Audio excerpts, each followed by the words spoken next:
Welcome back to Foundry Talks. I'm Rachel Stoyanofsky, and today I'm so excited to be joined by Scott Cleveland, who is the Director of Marketing for USA Camping Company. So, Scott, welcome to the podcast. Thanks for having me. Appreciate the invite. Absolutely. We're so excited to have you on today. And just for listeners, can you share a little bit about your background and how you ended up at an outdoor hospitality company?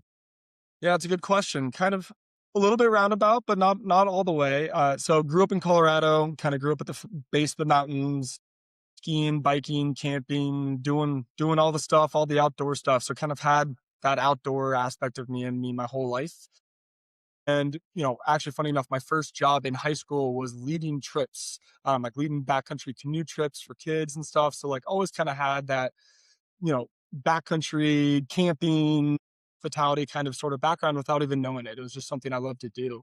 And Yeah. so, went to college, went to CU Boulder, got really lucky and graduated with a degree in advertising, which took me into marketing and advertising agencies. So for about, I don't know, 8 years after college, cut my teeth in branding and marketing strategy and working on, 5, 10, 15 different clients, right, at any given time. And so Yeah. kind of allowed me to understand what marketing was and how you brand things and, how to work with audiences and sell a product, right? And so kind of towards the tail end of that, right around COVID, got the opportunity to kind of blend my passion outside with camping and my Yeah. purpose kind of with marketing and what I've been doing and ended up here. And it's been a fun ride ever since. I love it. That's awesome. I don't think I Yeah. realized that you came from an agency background. So I bet that's been Yeah. kind of an interesting transition to coming from that with so many different clients than to be solely focused just on one. How's that been? It's been great. And it's funny. Sometimes I feel very much like I'm still in an agency sometimes because we have 12 different resorts right now, right? And each of them has their own branding and their own websites and, their own everything, right? So I almost in many ways have 12 different brands, if not more, depending on how you look at it, that I think about on a day-to-day basis. So it's actually very similar to the agency life in that Yeah. regard. Very different in, a lot of other things, just kind of, how much different industries, at least they're all in the same industry and they're all very Yeah. similar. I'm just my goal every day is to get people to go camping. Yeah. And when you think about it like that, it's pretty refreshing versus, software sales or medical devices, it's so that's been a really nice change. I love it. So when you walked into this role at USA Camping Company, I think you've been there about 4 years. At the time, there really wasn't a marketing department, not a clear strategy, not a clear roadmap. What were those first few weeks like? And kind of where did you start? Yeah, so it was a lot, but luckily we were smaller back then. We only had 4 parks, 4 resorts. Really, the first thing I did was don't change anything, right? My goal was who are we? What do we offer? Who is our audience? And so I read reviews and I went on our websites and I just learned about, what we offered, what our audience loved about us, what they didn't love about us, right? And each location is different. So this is, Yeah. times 4 at the time. What our founder, the direction we wanted to head, kind of the different changes in the market and outdoor hospitality.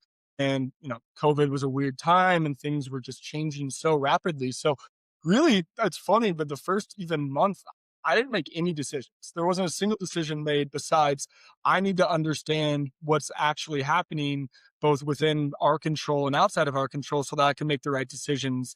And now Yeah. 40 years later, I'm very glad I did. That's awesome. Yeah. And, once you kind of got your bearings, was it clear from just that time that you took to observe and really understand what was going on? Like, okay, this is clearly where I need to start. Or was there a couple different priorities that you were trying to balance? Definitely multiple priorities. It was clear I needed to do a lot of change, right? Yeah. So the hardest part was choosing what to do first, right? Yeah. And from my branding days, from the agency days, you start with the brand. You start Mhm. with, you know, because in this digital day and age, the first thing they see isn't your park. The first thing they Yeah. interact with, the first thing they go to is Google, your Google business profile, and then straight to your website. So that was the first Yeah. thing I did was research how to create websites. I'm not a developer. I've worked with a lot of developers. We didn't have the budget for that. So, how Yeah. do I create high quality websites that had SEO capabilities that could grow and expand as we did, and then also had the capability to brand and create content and to create the foundation of what everything else built upon, right? Because Yeah. every other piece of marketing is essentially the goal is either to ship them to your website or to get them to book or to your actual, your product or resorts. And I don't have much Yeah. control over the resorts. So it's just focused on kind of setting that foundation and Yeah. Yeah. I think you just hit the nail on the head with really trying to set that foundation and starting there. Like that is the key. And it was great that you were able to identify that. And then that clearly has worked. You've been able to scale. So when you started, you were at 4 properties or 4 resorts, now 10 plus, I think you said 12 during this, 4 year time period. And I wanted to ask you recently, or the company recently made the Inc. 5000 list, which was like a huge percentage in growth, which was so awesome. What do you think contributed to getting you there? I think it's having a great management team, right? We were able to very quickly understand where the market was headed, what people wanted from an accommodation standpoint, right? Is it RV sites? Is it tent sites? Is it cabins? Is it glamping? Is it something else, right? And then understand, best create those experiences, right? Because it is outdoor hospitality. It's an experience. It's something that's real. And it's a trend that I think is only growing, right? It's Yeah. people are trying to get out of this tech only, it's like it's the same reason sports are blossoming in the way they are, right? It's people want authenticity. They want real experiences. And I think that's one thing we provide. So I feel very blessed that I was a part of a management team that was able to see that and then work with our investors to go out and say, okay, which parks and which regions and which areas do we want to provide this and how can we go and make that happen? So yeah, very quickly in 4 years, kind of tripled or quadrupled in size, and that was mostly by acquiring new resorts and Yeah. then adding value, right? That's our MO. Find a park on a beach, find a resort on a lake, wherever that may be, where people want to go camping, and Yeah. make it something where people want to come to and come back over and over again. Yeah, I love that. I think that's really key. Something that we think a lot about in on our team is the guest journey doesn't just end when they check out, but it really continues for so much longer after that. And really trying to make sure that you capture them again. Like their repeat guest is really that's like really winning. Like getting them to book the first time is great, but then getting them to come back is even better. So love that you guys No, have seen such success. my job is to get them to book the first time, and then the rest of the teams, their job is to provide such a good product we never lose them, right? And that's actually Yeah. really where the money is a lot of times, is those repeat customers and then word of Yeah. mouth, right? That's the most in a lot of places, that is some of the best marketing you can ever have, is giving them the ability to pass on that word, and whether it's referrals or Yeah. events, it's like bring people back, and that's been a huge success and something I think we've done very well. One thing that you've talked about before is building automated or AI driven marketing department or systems. Can you tell us what that means? Like, how did you put that into practice? What's been the most successful or most useful thing for you? Yeah, so I see that in 3 ways, right? And so it's AI automation, efficiency is probably the best way I can say it, Yeah. is content, segmentation, and analysis, right? And so I can kind of walk through what that means to me. But as Yeah. far as content goes, right?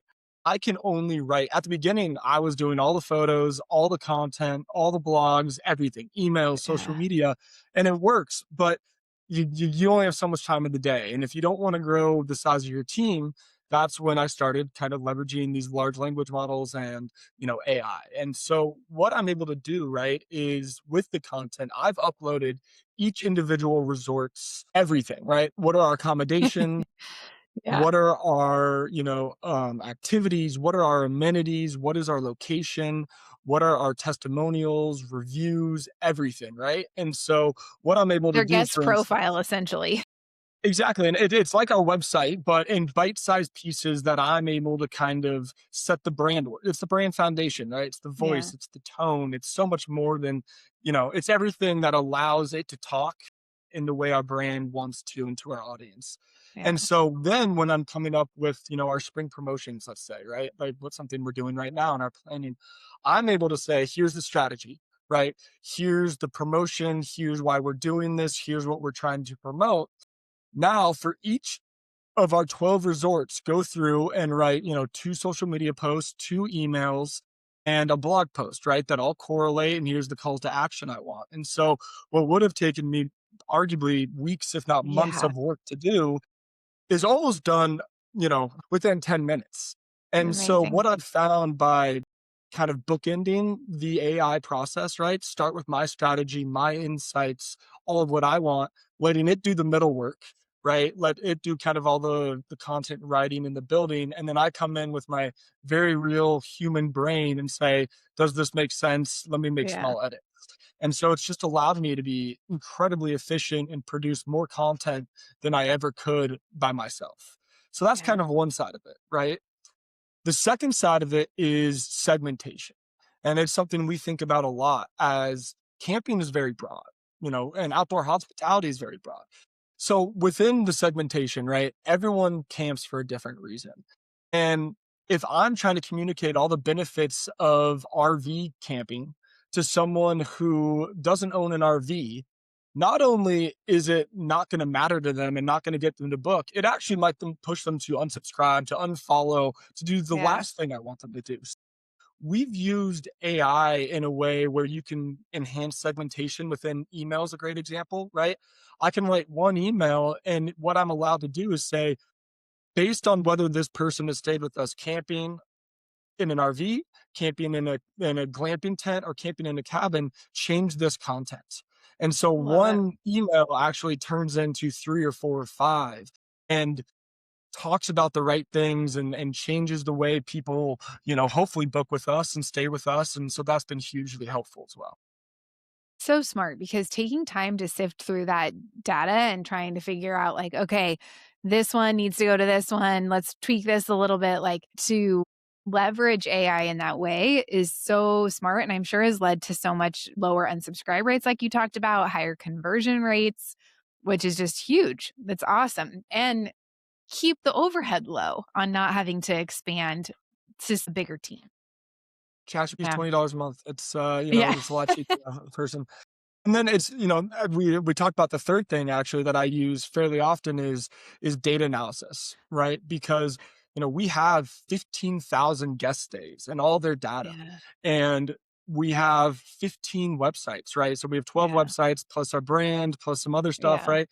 And so diving through all that data and gleaning insights, which is kind of the foundation of strategy, is almost a full-time job in itself. So what I'm able to do with AI and with large language models is say, hey, what days of the week based on these 15,000, stays are at, when do people book, right? Yeah. What days of the week are the best? Yeah.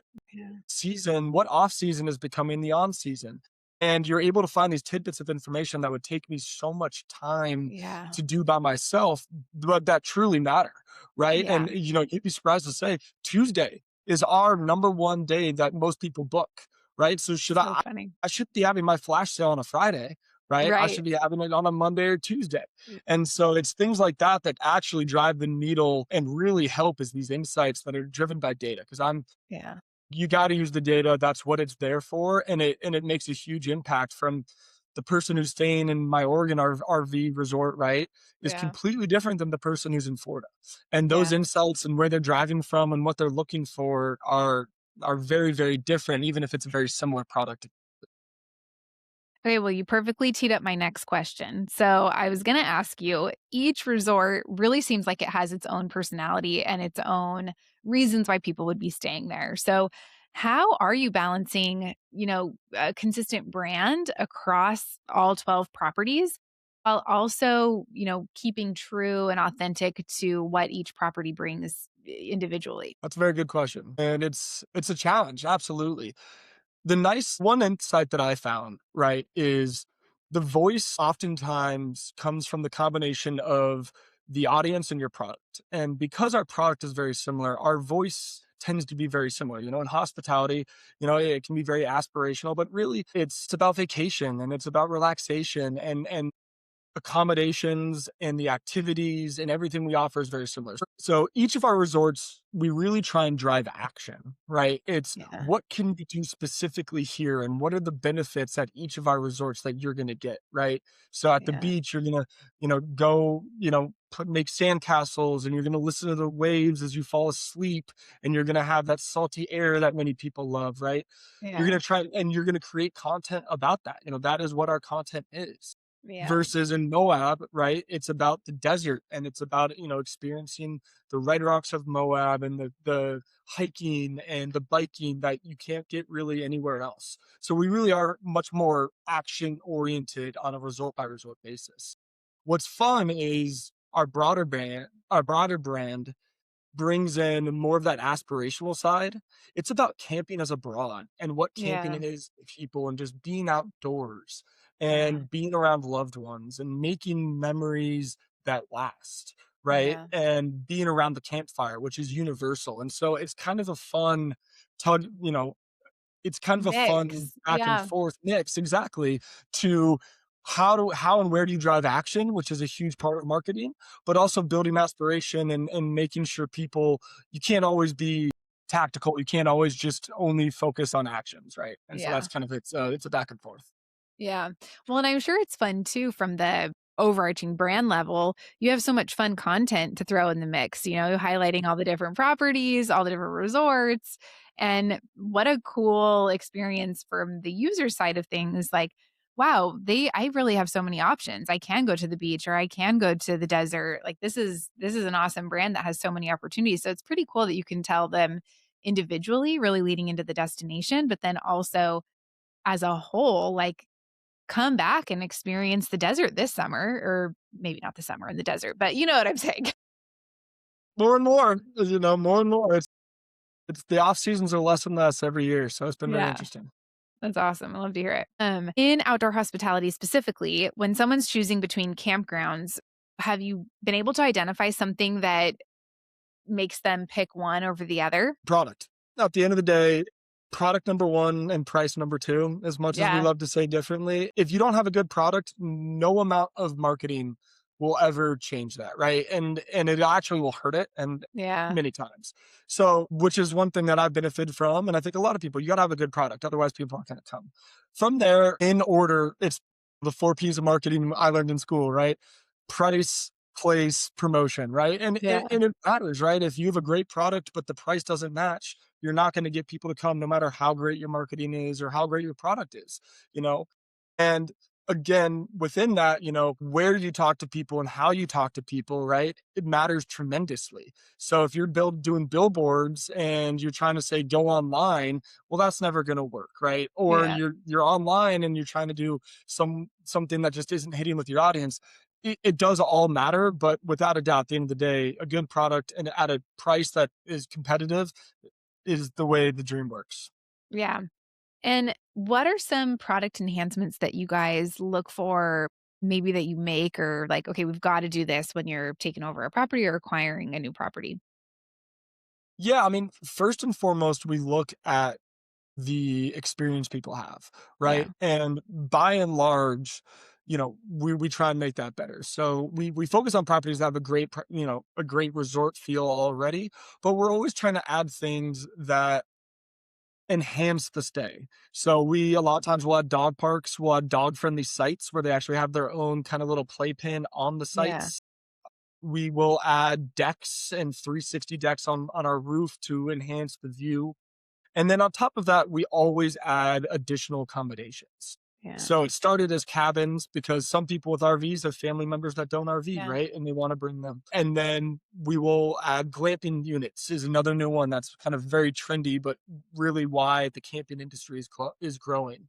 And Yeah. then on top of that, it's your foundation. You have to have clean restrooms. You Yeah. have to have clean showers. There's these things that people just expect when they're staying at a campground or at a resort. That's why they're there, right? Yeah. Because they don't just want to be boondocking and not have that access. So it's kind of a foundational element of making sure, yeah, like showers and restrooms and the base amenities are met. But then we love adding those kind of fun things, the dog parks, the rooftop tents, the Yeah. waterfront, balconies that we've done. Those have really So helped a lot fun. as well. Yeah. Yeah, and I'm sure that's something that you and your team have been able to identify maybe through some of that data that you're, garnering from all the different websites. Like what amenities are people checking the box for when searching for a site? And it's so funny that you said the pet friendly because we see that again and again and again becoming like almost crucial to have something set up for people who are traveling with pets because it is just such a hot commodity right now. Get it? So, multiple properties in the collection have won recent awards from TripAdvisor, Yelp. How much of marketing is amplifying what's already great versus trying to create new perception? And maybe this is a two-part with existing ones, and then when you acquire something new. Yeah, I mean, it's amplifying what's already great, and Yeah. that's, the foundation of a good experience, right? It's amplifying it, but it's also giving our guests the ability to amplify it, right? Like, I see that as marketing, and so Yeah. we get when they leave, they get a text, "Hey, how'd we do?" And if we did well, we ask them to leave a review because it really matters, right? Yeah. And that's how how you build the brand, that's how you build word of mouth, and that is marketing, whether people like it or not, and so that is amplifying what we already do great, without a Yeah. doubt. As far as creating new perceptions, absolutely. We do over and over, in my mind, to nauseum, talk about all of our new things we've added. Yeah. Because in my mind, that's all I see is here's our pet sites, here's our waterfront Yeah. patios. We need to tell people what's new and exciting and why they want to come back. So it is absolutely trying to create that new perception. What's really easy to forget is our past guests or our new guests might see one out of every four, one out of every five of those communications. So what I think Yeah. I'm just going on and on about, they don't. And so Yeah. I think you have to continue to build that momentum and you have to be repetitive and you have to take that same photo you've taken 15 times because your guests, they only see that once a year. And that's what Yeah. they're coming back for. And whatever Yeah. that is, it it matters, and it matters that you remind them because in this industry, what we found, it's a 12-month booking cycle.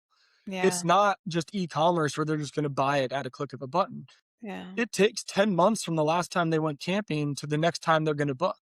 And so Yeah. you have to be consistent and you have to show up where they are and you have to remind them why they chose you and remind them so that when they do go to book their next stay, you're at the top of that consideration set. And then you have to make sure you're when they go to search for it, you're where you know, you're You're easy to where find. they are. Exactly.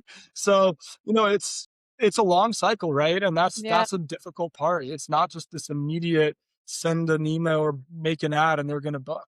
Yeah. Yeah, it's funny. We had another guest on that really shared your same sentiment and said, if you're not sick of talking about it, your guests and customers don't even know about it. And you're so right that we could be using the same photo or repurposing content like, oh my gosh, everyone's going to know. But in reality, you have to just be consistent with your messaging and keep showing up where the people are. So part of USA Camping Company's model is about acquiring new properties and, revamping them as we've talked about, adding things to the product level and then potentially eventually selling them. Walk us through how you approach that from a marketing standpoint. So, we talked about kind of the product and the guest experience, but from a marketing standpoint, what are some of the first value adds you tackle? Is it the website? Is it tech stack? Is it positioning? Like, where do you start when there's a new acquisition? Yeah, I start at the foundation, I start at the website, right? Because that is the first thing people interact with. It is the face of our brand. And if Yeah. it's not at the level of our product and it's not at the level of the marketing that I'm putting out there, then there's a disconnect. And Yeah. whenever there's a disconnect, it's never going to, the momentum, the bookings, it's not going to happen. Right. So Yeah. we start there. Within the website is our tech stack, right? And it is our booking, our PMS, Mhm. our property management software. If it's hard for guests to book online, that's one of the first things we improve, right? Because we Yeah. want to make the ease of booking absolutely as easy as possible. Yeah, they can always call, but a lot of times, our campgrounds close right as people get off work, right? So you got to make Yeah. sure that again, you are where your guests want to be, and that is online. And that's one thing in this vertical of camping, and it's kind of lagging behind a lot of the other sectors, right? So there's a Yeah. lot of change happening and a lot of new competition coming in where what used to be just having a solid website used to make you stand out even 5 years Yeah. ago, right? Nowadays, you kind of have to be, Airbnb kind of set the standard of a guest booking experience. And if you don't have something that's somewhat similar, you're going to be left behind because all of your competitors do. Yeah. Yeah. No, we talk about that a lot. It really needs to be frictionless. Like, it needs to be so easy. There is nothing getting in their way or halting them at any point of the booking process. And I think that it's great that you guys are identifying that and starting with that. What other Any other like tips for people in this industry of tech that you find really valuable? I mean, obviously, like a PMS system is very specific to your hotel and what you're doing, takes a lot of consideration. But any other tools in your arsenal that you have found to be really successful? Yeah, I mean, I think it's for me, it's been the interconnectivity of all of our tools, right? So I Mm, was unable to connect our website to our social media, to our email, to our PMS, and kind of understanding that full ecosystem yeah, and then making decisions from there. And what I learned very early is do a few things really well rather than do a lot poorly, right? yeah, Because if you're trying to be everything to everyone and everywhere and all the time, you're never going to stand out. So pick your channels, and it could be Facebook, it could be, it could be TikTok, it could be email, right? It yeah, doesn't really matter. I mean, it matters to your audience. yeah, Understand your audience and then meet them where they want to be and do it very, very well. And yeah, so every product is going to be different for everyone because what I look for in products is scalability, right? And yeah, so and pricing that scales yeah, versus something, that doesn't. So my recommendation really would be find something that works for you that's pretty simplistic at first. Don't bite off yeah, more than you can chew and just do it really well. And that's going to take yeah. you a lot further than trying to do everything all at once. Yeah. So smart. Something that you've shared seeing is an explosive growth in demand for glamping, but that can also mean competition. What are you seeing in the competitive landscape right now, and how does that shape how you think about strategy for the 12 plus properties? Glamping in particular is what's driving the growth of camping as a Yeah. category. Active RV households are below Yeah. 2019, right? They're declining every year. And what's increasing is glamping and, you know, kind of cabin camping, if you will, and even kind of the sprinter vans, which I wouldn't even really Yeah. consider RVs because they can kind of go anywhere, boondock any place. Yeah. So glamping is absolutely the growth of the industry, and it is also where the most sophistication is, right? And there's too many competitors to count, and that's made it very, very difficult. And what more than anything it's meant for us is I'm going to go back to what I said earlier. You have to be where your guests are, right? And so one of the biggest things for competition that we found is the online travel agencies. It's the hip camps and the spots to nights and even Airbnbs, right? People can go on there and book you or anyone else in your area. And you better be on there and you better have the best photos, right? And you better be the easiest to book and your price better be competitive. Otherwise, they're just going to stroll a quarter mile away or 2 miles away to the next person and they're going to book there. Yeah. So Yeah. that's really been the biggest change in the last 4 years that I've seen is kind of the scaling of, I wouldn't call it crowdsourced, but there's 10,000 campgrounds on HipCamp. And then Yeah. they also have boondocking in this, so you're fighting for eyeballs. And Yeah. once you get them, your product better be good enough to get them back. Otherwise, they're going to go Yeah. somewhere else because it's too easy. Yeah. How much do reviews play a factor on sites like that? They're everything. You live and die by your reviews. And, you get 2 or 3 bad reviews on Airbnb and you lose Superhosts and, you'll lose 50% of your year-over-year bookings from Airbnb, right? The Yeah. algorithm is that quick and it's that important. And Yeah. so, again, reviews come back to your product. And at the end of the day, guests, it's like 80% of their decision making is based on past reviews. And Yeah. it's funny because you better have really good ones, but what we've learned is if you only have perfect reviews, people are actually hesitant. So, They're in like, this these are space, bought.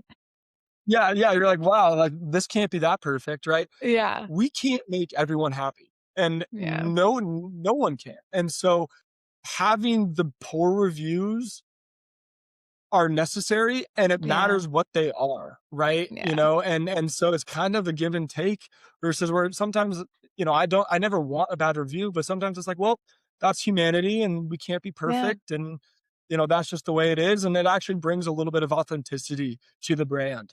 And so as long as it's not over and over again and you don't actually have systemic problems and it's just expectations weren't met in a certain way or their expectations weren't possible to meet, then, Yeah.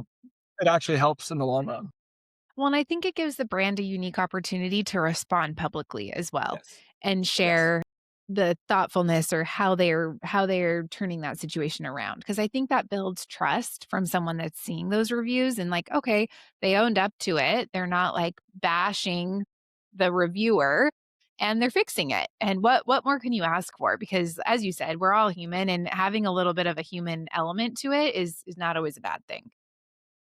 Like I said earlier, you can't be everything to everyone. So we get Yeah. poor reviews from time to time about our quiet hours. Yeah. Hey, they asked us to turn down the music at 10 p.m. and they gave I'm sure us some people 3 are out of like, 5.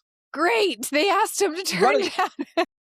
We're not a place where you can be blasting music till 11 p.m. There's families in the park, there's other people in the park. You got to be conscientious neighbors. Yeah, If you want that, go somewhere else. And so those are the kind of reviews where it's like, yeah, I'd love to respond. Yeah, in respect to all of our other guests, we did ask you to yeah, turn it down, and we are going to enforce the rules that are set. And it's that perfect example of it gives us a chance to show who we are and that what we believe in, and so that we get the right guest staying. Because yeah, again, everyone camps for a different reason, and we're just yeah, one subset of that. And we do try and be very mindful of it. yeah. Well, it's nice to set the expectation too. You've shared with us, or I guess shared on LinkedIn and in conversations with us, that you're still just getting started, even after 4 years with the company.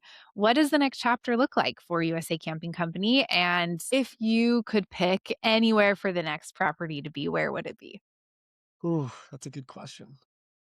So yeah, we do feel like we're just getting started. We feel like 4 years in, we're optimized, we are, just efficient and we kind of have this down, right? And we Yeah, not only the operation sides but the growth side. And so we think this is a very interesting time in the market to continue that growth and to yeah, continue to find parks that we can improve and create better experiences and grow with and create a much larger brand because yeah, 12 is a lot, but in the grand scheme of things, it's very small, right? And yeah, the greater everything, right? Compared to KOA or, some of our other competitors. And so we do feel like we're just getting started in that sense of the growth and the foundation we've set that will allow us to leverage what we've done and grow that feels true and authentic to us. So yeah, that's where we feel. And, it's been a tough market since COVID, right? Camping yeah, people have been flying more than ever before. There's been more uncertainty than ever before. And so yeah, it's actually allowed us a lot of opportunity, and we're very excited to start capitalizing on that. yeah, If we could capitalize in one place, I would love it to be in Colorado where I live, right? We don't have any in yeah. Colorado or Okay. Montana, Wyoming. Thus far, we've really focused on four-season hospitality locations, right? So kind of Yeah. in the Sun Belt, on the coast, where staffing is easier and we can have year-round guests. But Yeah. we're kind of missing some of that arguably, quote unquote, camping, Yeah. mountains, campfires that you do miss, not in places that get snow and aren't Yeah. four-season paradises. And so I would love us to seek some new opportunities there. It would absolutely be a challenge, but there's a lot of opportunity in kind of that Colorado, Wyoming, Montana as more and more people travel to the mountains in those locations. Yeah, and I think that there's so many people, I mean, even friends of mine are traveling there just for the national parks and for the natural beauty. And I think, the trends that we're kind of seeing this year with a lot of people wanting to travel within the states, doing those types of trips are really appealing to people. So we'll have to have you back on when you get your property in the mountains. I would love to be on. We got a lot of exciting, hopefully, announcements coming here soon. So Oh, it's we'd be happy to awesome. come back. Great. And then lastly, what, stay have you had as a guest? And maybe not at any of the resorts in the collection, maybe it's somewhere else, but what's a stay you've had as a guest that's really stuck with you, and what was it that made it so memorable? One that stayed with me with our own parks, and then I'll do one that's Yeah. outside of our parks, Okay. was we have a beautiful property up on the Oregon coast, and it's 50 acres and has rivers and streams and is just on the scenic corridor. And to me, growing up, camping always meant car camping in the backcountry. And so this Yeah. was one of my first trips when I came and was kind of part of this group. where I kind of realized that, an RV campground, an RV resort didn't have to be just a parking lot, right? It was this Yeah. beautiful setting in the mountains with an elk herd that like lives on property with, these beautiful, Wow. you could hear the ocean from your stay, and there's this mountain spring, and I was like, wow, I get this, and I get hot showers, Yeah. and I get bathrooms. So I was kind of like just like, oh man, I get why young families want this. I get why Yeah. anyone would want this. And so that was kind of Yeah. one thing that really stuck with me of, wow, this is something I can really agree with. And even if it's not the camping I grew up with, right? I Yeah. backpacked and I car camped, and I didn't want cell service, Yeah. it's okay. And it's actually great to have Wi-Fi and to have showers and a Yeah. pool, and something that accompanies it very well. So Yeah. that was a cool one for sure. Yeah. A little bit of the best of both worlds. Yeah, yeah, a little bit of convenience goes a long ways, and when you don't have to sleep on the ground is very nice. Yeah.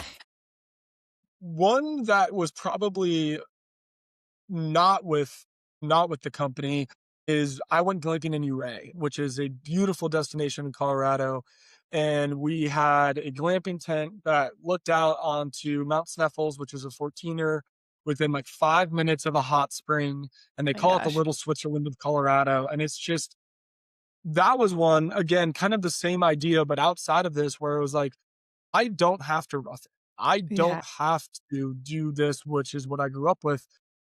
And it was lovely. And it was Yeah. so easy in a way that really made it a relaxing vacation, and Yeah. a very different one than I would typically take. So that was actually a year or two before I came on with USA Camping Company. But I think, again, set that foundation of, wow, it doesn't always have to be exactly what you grew up with or what you did or even how you traveled last year, right? Well, and I think that it's kinda nice that I think a lot of people don't realize that you can have those conveniences in a state like that. Like, I think people are coming around to it, but I think they still think it's roughing it when really it is the best of both worlds, and it is so convenient and it's so comfortable and just a great way to better experience nature and the world around you. Absolutely.